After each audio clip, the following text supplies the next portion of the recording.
Hey, this is Nate Ulrich from the Akron Beacon-Journal and with Marla Ridenour from the Akron Beacon-Journal, Steve Doerschuk from the Canton Repository. The Browns just lost 31-15 to the Baltimore Ravens. Wow, things have changed since September 29th when the Browns rolled 40-25 in Baltimore.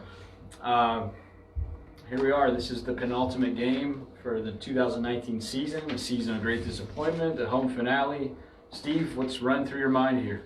The same thing is running through my mind right now, Nate, has been running through my mind since Baker Mayfield got here. And that is Baker Mayfield's the #1 overall pick. Finally got one. They need to hit on this one. Baker Mayfield, through this point of the season, as everyone knows, hasn't been as promising as he was the last year, but I think everybody's still willing to give Mayfield a chance up into today's game. And for the Browns to have a chance in today's game, Baker Mayfield needed to be at least on an even footing, and hopefully from the Browns' perspective, to play better than the number 32 overall pick of the same draft, Lamar Jackson. And if he did that, I thought they would at least have a chance. And he didn't come close to doing that. The things that have made Lamar Jackson the odds-on favorite to be the MVP in the league this year showed as the game progressed. It was a while before he started running, but once he did, that was lights out, and it really changed the game. And for Mayfield to keep up with that, he had to show some of the pinpoint accuracy and some of the magical passing that he showed as a rookie, and maybe at times this year, but that never happened. And probably the play of the game when you knew it probably wasn't going to happen was when the Browns were backed up on their own goal line.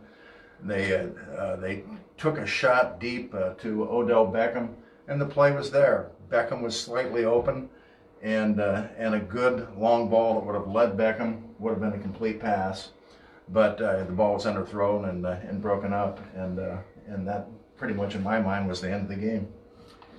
Yeah, Baker just has gone the other way from last season, and John Dorsey said, I want to see that 20 to 25% improvement from year 1 to year 2 from Baker Mayfield, and we haven't seen that at all. It's been the other way, and maybe even a larger percentage the other way. So it's one of the most disturbing parts of this season is that.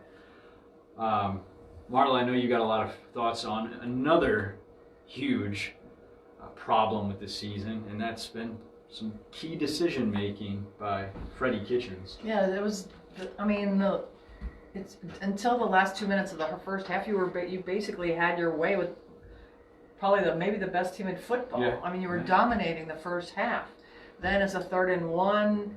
You call this. You try to get too cute again. You call this halfback pass with Hunt, loses 6 yards. I mean, then it opens the floodgates. The Ravens just go crazy. Scored twice before the half. Then they come out second half and score again. I mean, it's just just when you start to think that what is John Dorsey going to do if the Browns win this game, how's he going to feel about Kitchens? Then Kitchens seals his own fate with this Hunt thing. I mean, it made no sense. You just needed to run the ball, use Hunt and Chubb, run out the ball, run out the clock. Even if Baltimore has got a 7-6 lead at halftime, it's still, you're in decent shape there against a really good team. And like I said, Freddie just continually, with his bad decisions and poor play calling at the most inopportune time, just continues to muck it up for himself and the rest of the team too. And the thing about Freddie that I think about when it comes to these decisions is, on the surface, the decisions are puzzling enough, but then when he explains them, they get crazier. So it was 3rd and 1 at the Cleveland 28, and he calls a halfback pass with Kareem Hunt. He gets tackled for a loss. And so after the game, Freddie says, we're going to take a shot there. If it were incomplete on a Hunt pass, then we were going to go for it on 4th and 1. So they were going to go for 4th and 1 at their own 28, up 6-0, instead of punting it away. So the explanation just leaves you scratching your head all over again. And then, of course, the Ravens get it, they score, and then the Browns get it back with, a little over a minute left. Mm-hmm. Ravens had no timeouts. Right.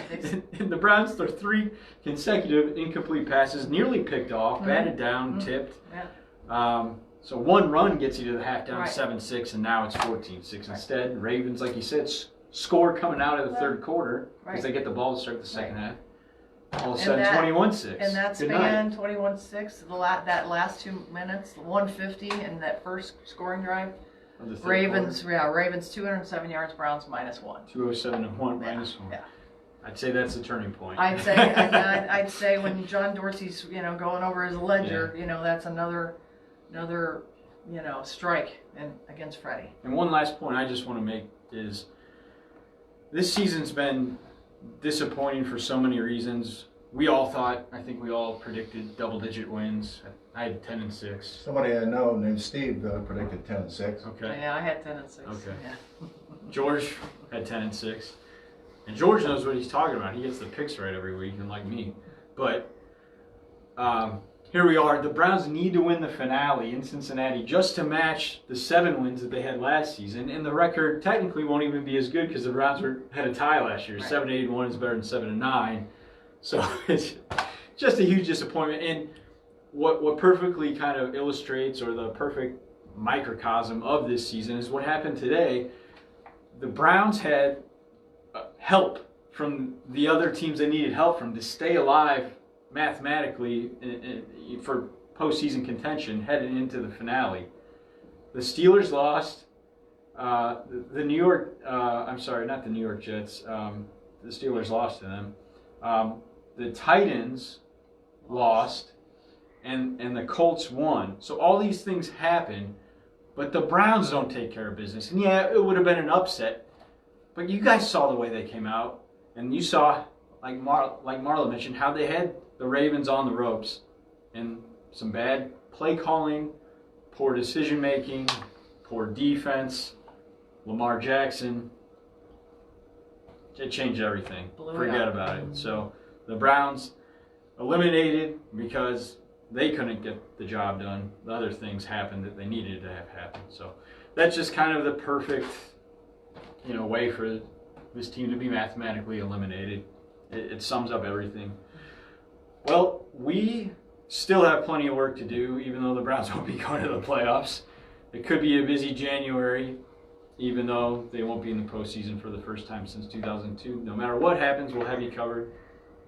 Thanks for watching.